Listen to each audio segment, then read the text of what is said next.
Je m'appelle Vincent Canchon, j'habite Meudon et dès que je le peux, Primel-Trégastel en Plougasnou, dans le Finistère. Je suis aujourd'hui directeur général d'un cabinet de conseil en stratégie et organisation qui s'appelle Square. Mais les grandes passions de ma vie sont la littérature et l'écriture. J'écris depuis que je suis en âge de tenir un stylo, journaux, poèmes, scénarios, nouvelles. Ce qu'as-tu le vent d'Ouest était le premier manuscrit que j'adressais à des maisons d'édition, qui est, j'en suis très heureux, paru aujourd'hui aux éditions Gallimard dans la collection de l'Arpenteur.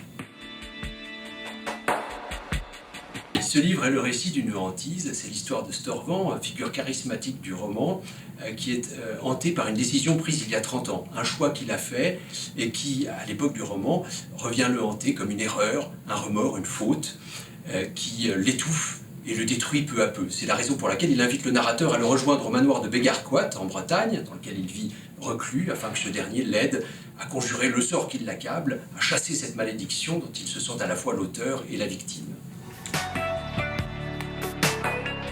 Mais je crois que je souhaitais interroger le poids du silence sur nos vies, l'effet du non-dit, ces cadavres que chacun de nous, à des degrés divers, conserve jalousement dans ses placards et qui, tôt ou tard, finissent par devenir les fantômes de nos propres existences.